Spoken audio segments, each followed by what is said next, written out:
am here with Lauri, the singer from the Rasmus. And Lauri, first of all, congratulations on winning the UMK representing Finland in Eurovision. What does that mean to you?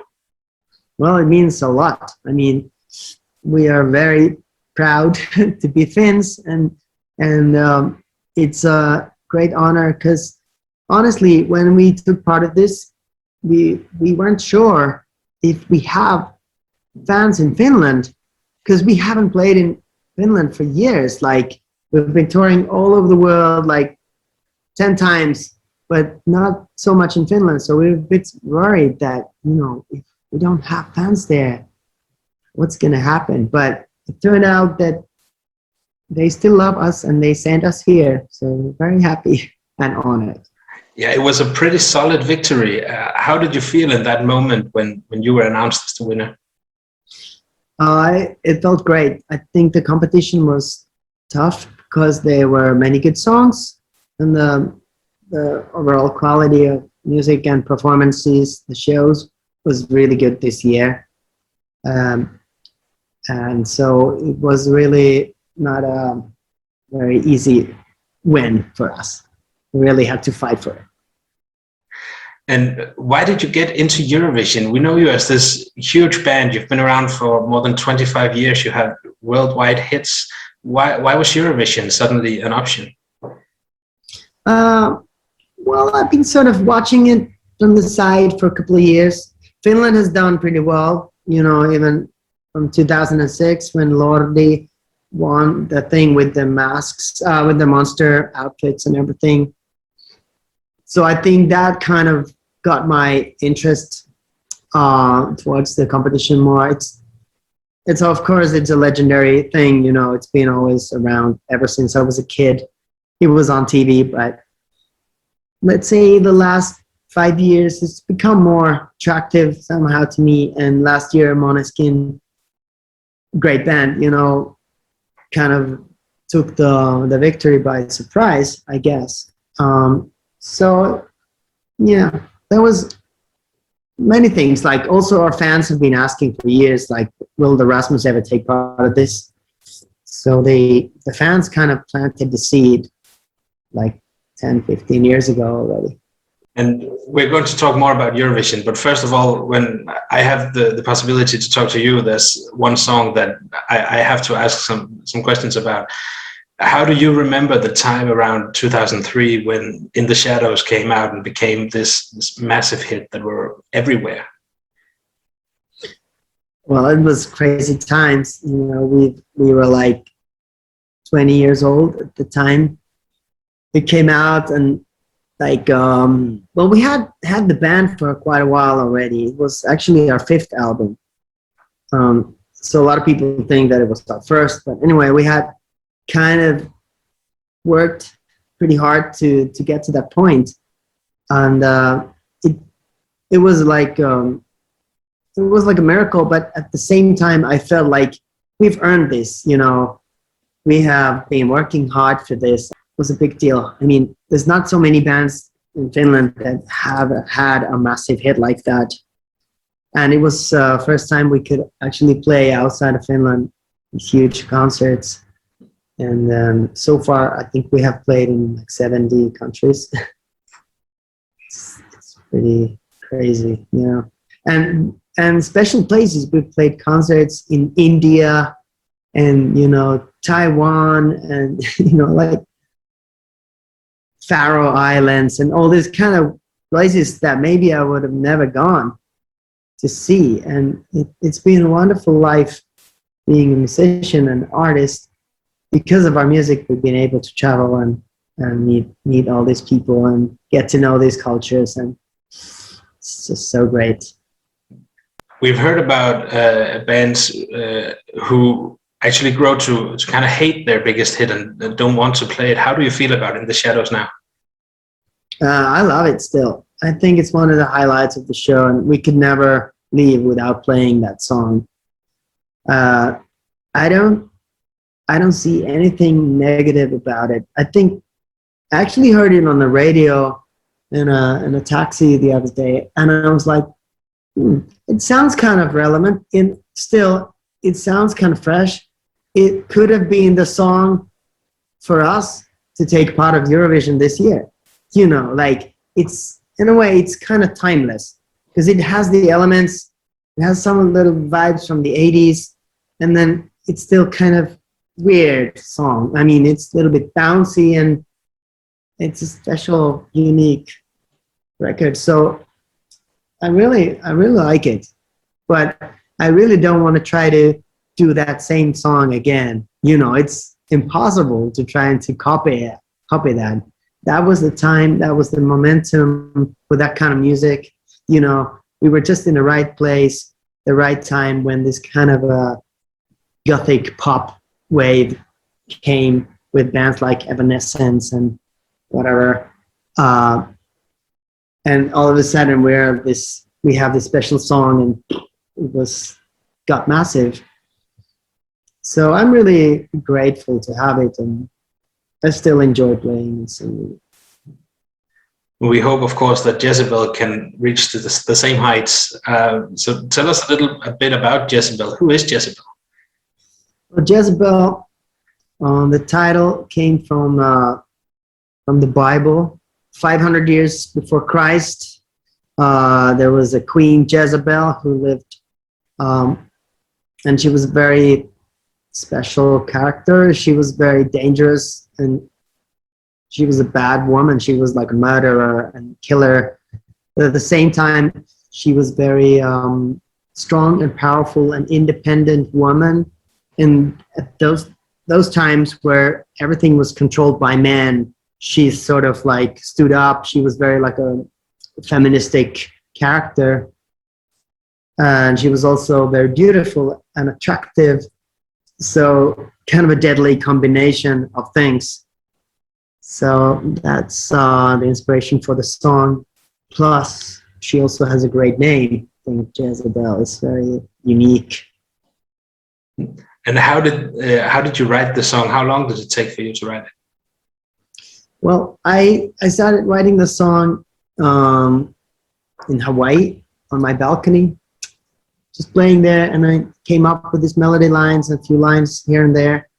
And then I called my friend, legendary producer, songwriter, Desmond Child, that, man, I have this pretty good idea for a song, but I would like you to finish it up with me. Let's write a great song and try to go for the Eurovision with the Rasmus. And then he said like, yeah, hell yeah, let's do it. Come to see me tomorrow. I'm here in Greece. He was having his summer holiday with his family. So I flew to Greece the next day from Hawaii, 35 hours. And there I was writing the song with him, totally jet lagged. But it took us really like 2-3 hours to complete the song. And it was one of those songs that sort of happened by itself. That's always a good sign that you don't have to push too much or like rewrite stuff. That was the song that we sort of wrote having the competition in mind. It was also kind of a nice new angle and a new creative perspective to write a song. And how has the reactions been since you released the song? Reactions have been great. I think a lot of people have said that it sounds like a little bit more like the older Rasmus that we used to do something like 20 years ago. And I agree. It has that kind of feeling that it's kind of uplifting, a little bit hopeful, but at the same time melancholic. That's very typical combination in our music. And we even have a word for it. We call it the positive sadness. So it's like, I think it's kind of like the DNA of the Rasmus music. And the reason when we had that feeling, we also wanted to bring a little bit of this yellow color to the visuals of the song, because that's also reminding us of the times when I used to have this yellow hair, with spiky hair, and the album cover was yellow, and like it was kind of a color early 2000, and it's like it's kind of fun to go back to those times a little bit. Like we have such a long career, so we can like do this like time traveling inside our own career. Yeah. And now that we've been rehearsing for the summer tours, for the summer festivals, we have actually played many songs from the first album from '96, and that is completely different music style. It sounds like another different band. You know, we have like this kind of funky bass, slap bass, saxophones, DJs, and it's been fun to bring those songs back in the set for next summer. It's really feels like fresh. Yeah, you talked a little bit about the staging with the black and yellow colors. There's also like a balloon theme. How did you came up with that? Well, since Jezebel character is kind of fun but dangerous, so we wanted to sort of have that same vibe on the stage. So now the stage looks a little bit like, well, we call it the birthday party from hell. So it's like, you know, these big black balloons and this kind of dark, bit like nightmarish vibe. And also we have a little bit of a like a reference or tribute to the movie It, with the clown, the killer clown, the balloons and the kids and all that stuff. So I'm having this yellow raincoat on me. And as a band, I assume you'd like to play your songs live. How do you feel about Eurovision requiring a backing track? Well, yeah, that's the name of the game. I mean, we wish to play full live, but at least the vocals are live, you know. And funnily enough, we've all experienced a lot of energy being on stage. Even the guys just miming, playing, they were like, I'm feeling this, you know, maybe because it's like the COVID times were so rough and like there's not been a chance to perform and, you know, even to come together. You know, we have lived in different continents, all of us, all this time. So it just feels so good to be back together and being on stage together. And in fact, for our performance, we, instead of like being all over the stage, we have decided to come very close to each other on stage.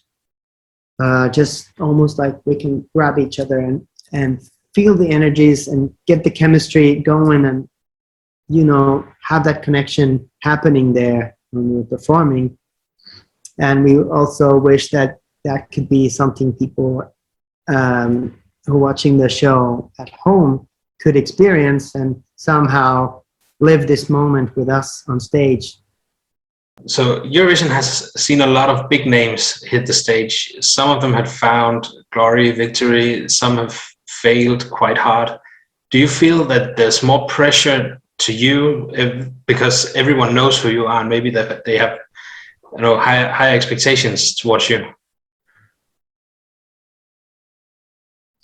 Maybe, but I don't consider us being anywhere in a better position than anyone else. I think everybody is on the same line and the past is past. I think you should always measure the band by its last song, by its latest song. You know, that's who we are today. That's what we are. And of course we have a history and we have experience, but still, you know, it's there's no recipe for winning this game. I think I was surprised, happily surprised that like Måneskin took it last year. I didn't really follow the thing, but when I heard they won, I was like, wow, that's pretty cool. You know, it was still kind of raw and, you know, not like kissing the ass of the audience. They were just playing their song and that's it. And they won. It's cool. Yeah. So the last couple of months, you've met a lot of the other artists. There's been a lot of pre-parties around Europe. Have you made any new good friends among the other artists? Yeah, we have. Yesterday, we had a special session with the Ukrainian guys, Kalush. We played little gig together on the streets here in the Torino. They had practiced to play Jezebel with their flutes, and we rehearsed the chorus of their song Stefania, and we made like a mashup of our songs, and it was so cool, like very spontaneous thing, and just not really rehearsing it, and it was nice thing to do it, especially with Ukrainians, because we also want to show our support and love to all the Ukrainians, because we have a lot of fans there, and we actually had to cancel many gigs. I think we had like 4 gigs planned for Ukraine this year, and the situation is horrible there, and we feel really sorry for everyone suffering. It's so bad, but at the same time, this is kind of a beautiful feeling having the Europe together here in Torino. It's very like cool thing to have these 40 something countries standing united, you know, for Europe and for peace. So that's a beautiful thing, and I'm pretty sure that Kalush and Ukraine will win this year, and I'm feeling really good about that. I'm already like giving my thumbs up for them, because it's such a great chance for people to vote for them and show support for Ukrainians at this moment. Yeah, now you mentioned, my next question was actually going to be, do you have a favorite among the other songs? But I can almost hear that Ukraine would be one of them. So if we take Ukraine out, do you have a favorite, another favorite? I do like the Cornelia, the Swedish girl. She has a great song, and also I like her style, you know, how instead of like being all massive and huge, she has a huge song, but her performance is very small, almost like she was filming the thing on her cell phone. I think it's clever.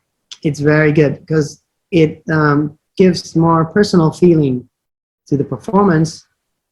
And then it looks like, you know, oh, she just happened to write this most beautiful song, you know, like, you know, it makes it looks like so innocent, though it's all planned. I heard that every time she's moving her hair away from her face, that's all planned, all part of the show. But that's the cleverness of the Swedes. They know how to do it. Exactly, yeah. You also got to meet a lot of Eurovision fans around those pre-parties I mentioned earlier. You're, of course, I don't know if you can get used to meeting a lot of fans, but you tried it more than some of the other artists.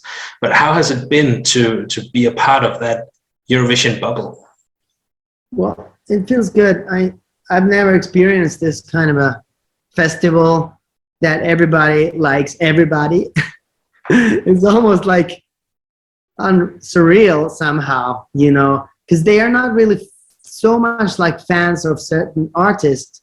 They are fans of the fact that the Europe is here, the competition is here, the party is here. So it's really a special thing to experience, and it's so supportive. So who wouldn't like it? I mean, it's so like good to get some positive vibes going, because last couple of years with COVID and now the war in Ukraine, everything, all these negative, horrible things, we need something positive like this. Totally. And as a last thing, do you have something you'd like to say to the fans watching this? Well, I can't wait to get on stage and play like real shows. I mean, this is like just a teaser. Every time we get to play Jezebel, it's just 3 minutes, and then we get to get off the stage. Feels like I'm just talking 95% of the time doing interviews. I just want to get out there and play and sing. So I can't wait to the tour to start in October. We're gonna go all over Europe and later on all over Latin America, USA, Asia. It's gonna be fun to finally jump on the tour bus and get to it.